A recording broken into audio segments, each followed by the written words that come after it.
Hindi na iba sa ating bisita ang magkaroon ng active lifestyle. Bata pa lang siya ay varsity na siya ng swimming at hanggang sa magkapamilya, tuloy-tuloy pa rin ang pagiging sporty niya. Sumali pa siya ng Ironman competition dito sa Pilipinas at sa abroad. Pero dumating ang malaking pagsubok sa kanyang buhay. 2020 nang ma-diagnose siya ng stage 2 breast cancer. Kaya naman this morning, pakinggan natin ang inspiring story ng isang strong mom na kinaya ang Big C.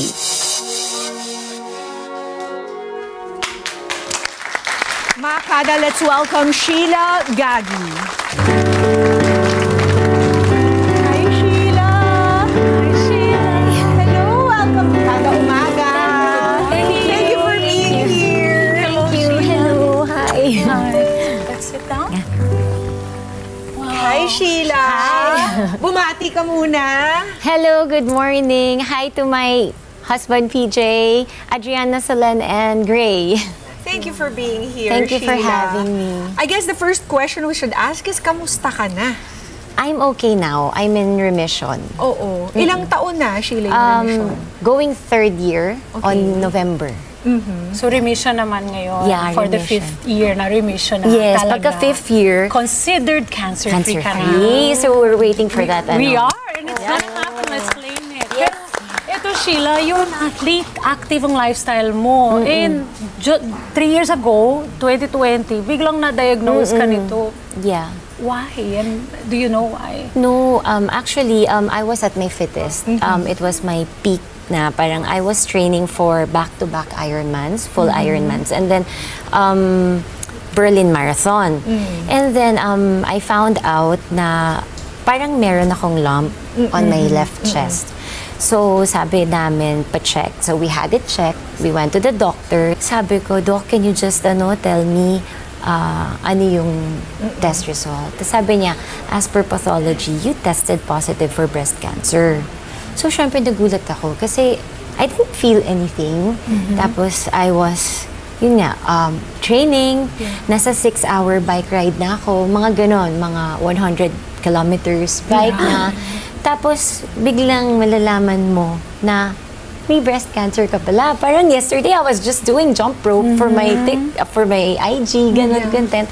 Tapos bigla, today, may sakit na pala ako. Ganon. So, what was that like, Sheilla? Can you describe to us the feeling of getting news like this? Diagnosis, yeah. Oo, parang gumuho yung mundo mo.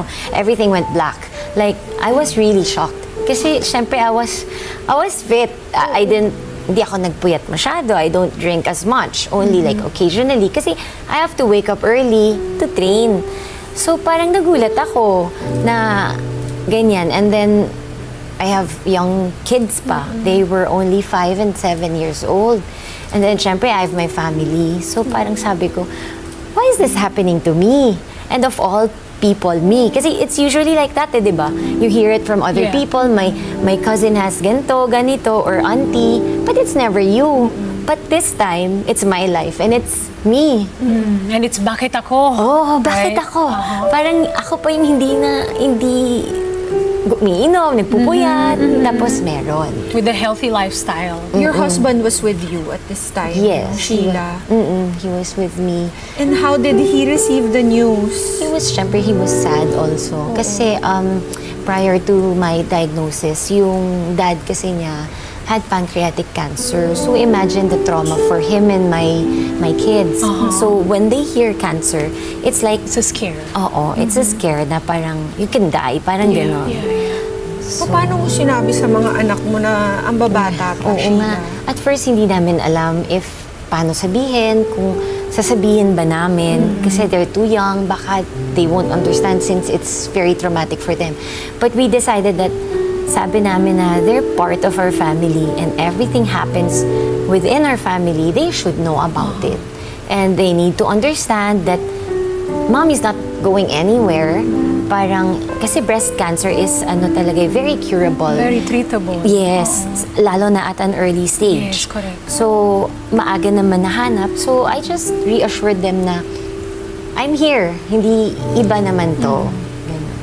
What was their reaction? kids? They were crying, but very, very supportive. Parang at their age, nakita ko sila na kung gaano nila ako na support in their own way.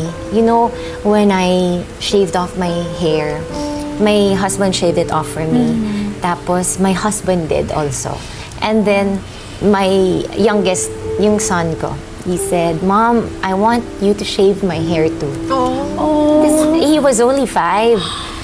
Tapos sabi ko, no need. Kasi parang inaalagaan niya yung buhok niya. Alam mo yung pag-kids, tapos medyo mahaba, gano'n. Sabi ko, hindi na, no need. Because it's okay, mom's okay. Alam mo naman, pag parents... Ikaw pa yung... ikaw yung nagko-concern, ikaw yung pasyente. Kasi alam mo naman, pag mommies, diba? Parang malambot masyado yung puso mo sa anak mo. Tapos sabi niya, no mom, I wanna do it for you. Tapos sinave niya yung buhok niya. So, parang doon ako na-touch na. Hindi ko kailangan sabihin or wala akong kailangan gawin. It was from his own will. From his own heart. Yeah. And ikaw naman, what was your reaction sa kanila? Kasi nga, importante din nating i-influence ang mga ibang kada natin na minsan meron silang naranasan ganito. And sometimes, pag tayo mismo, hindi tayo malakas, mahirap. Eh, di ba kailangan nating palakasin din ang sarili natin, but also the people around us. Yes. But kasi when I got diagnosed, parang I didn't get scared naman na parang mawawala na ako. No, parang ako, we will just remove this and then it's gone. Ganon. Parang ganon yung perception ko na kaya to kasi it's just breast cancer. Ganon. Nag-mom mode. Yeah. Di pwede. Kaya to. Hindi Kailangan labanan to. What is her next steps, diba? How did you determine kung ano yung magiging next steps mo nga, Sheila? Actually, alam mo, it was so fast. Parang ang bilis talaga ng pangyayari. May, I got diagnosed. And then I did all the tests. Tapos June, I just depended and listened to my my doctors. Kasi I didn't know anything about it. Kasi hindi ka naman mag-research about, di ba? Unless you go through it talaga, unless you go through it. So, kaya importante makinig sa mga nadaanan ng mga ganito because it's a scare and it's a surprise. Diba? Yes. And pagka-surprise mo, there's no time to research because you have to move limited fast. Time to act. Tapos yung doctors were telling me, kailangan na natin magpagamot, mag-chemo para hindi So ako, I just followed their lead and I just prayed to God kasi parang wala akong alam about this and it's only God who can lead the way and cure me.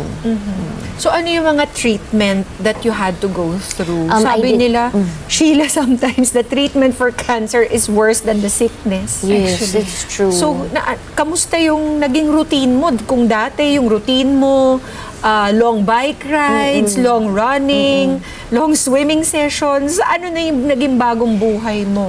Actually, yung chemo, kasi I had 8 cycles. The first 4 cycles, it was still, hindi pa ganun ka masyadong strong. So, after my chemo, nakaka-run pa ako with the kids kasi parang pandemic to eh. So, walang tao. Lahat virtual. So, we run around the village, sinasamahan ko sila mag-bike, and I swam nung pinayagan ako ng doktor. But I had mastectomy also. Tapos after the last 4, parang hindi ko na kaya, pagod na ako. So, I tried going up yung sa closed road sa amin, sa village, for them to run and to bike. Hindi ko na kaya. So, sabi ko, I have to go back. Sabi ko, konting lakad lang, hingal na hingal ako. Sabi ko, I'll just watch you from here. you just go. And syempre kasi mga bata, ang hirap pag sa house lang nung pandemic. So they had to move around, do some activities. Ako, wala, nandun na lang. Well, I was sad kasi syempre, from being active, biglang I couldn't do anything. I couldn't even walk. Someone who could do an Ironman, and a marathon, and race. Yeah, tas I even tried to paint the bike of my son. Kasi from my daughter, it was pink. So gusto ko siya i-spray paint to blue. Kasi everything's closed. You can't buy anything. So gusto mag-bike ng son ko, maliit na sa daughter ko. yung spray paint lang na ganun, pagod na pagod ako. So sabi ko, ang hirap nito. It was frustrating. It was frustrating being an athlete, but I was grateful being a cancer patient. Kasi parang hindi naman lahat kayang gawin yung still working out even if you're doing chemo. So I was really grateful. And I just took it baby steps na lang, one step at a time. I can imagine kung gaano ka-frustrating ang treatment mo during pandemic na it's not the same resources that we have everywhere, di ba?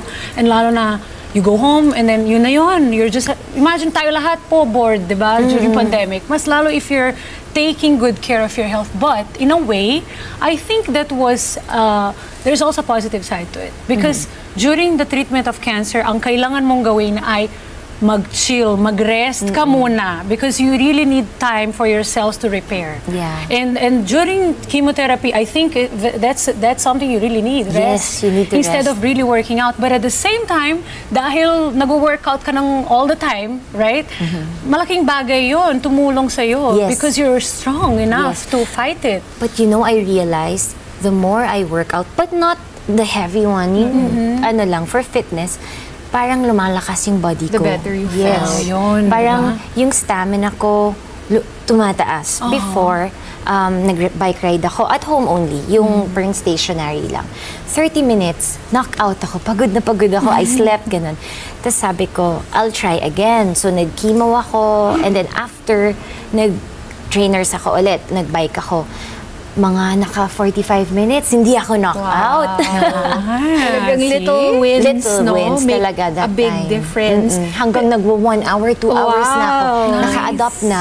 Tapos yung pag nag-chemo ako, parang feeling ko lang it helped kasi hindi ako masyado nausea or nagsusuka or side effects. Not that much.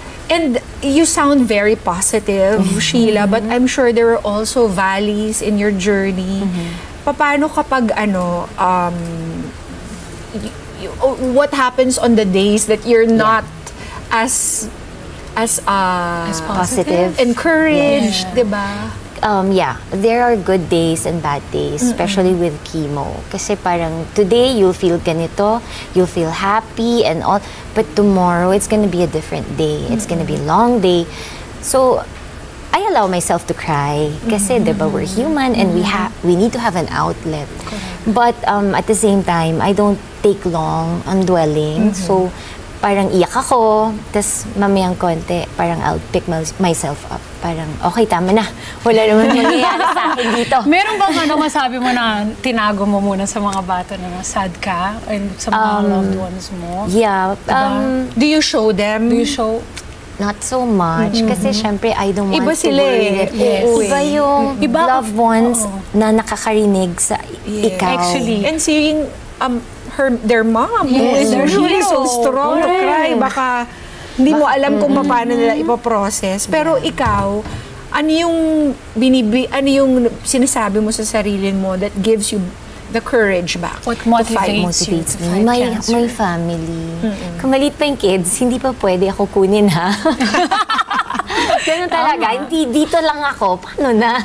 Paano yung mga stuff na hindi nila kaya gawin? Ang dami pa. May skater ako, may basketball player ako. Hindi pwede. Kailangan ko makita lahat to. Yes, until may apo ka, di ba? Kailangan. And also, parang what stick to me talaga was I was a triathlete before having cancer, but I want to go back doing my passion, being a triathlete again, if God allows me to. Kasi hindi ko alam kung ano yun aftermath ko eh. Hindi ko alam kung kaya ba ng body ko or hindi. But gusto ko sana i-prove na kahit nagka-cancer ka, kaya mong bumalik. Yun, no?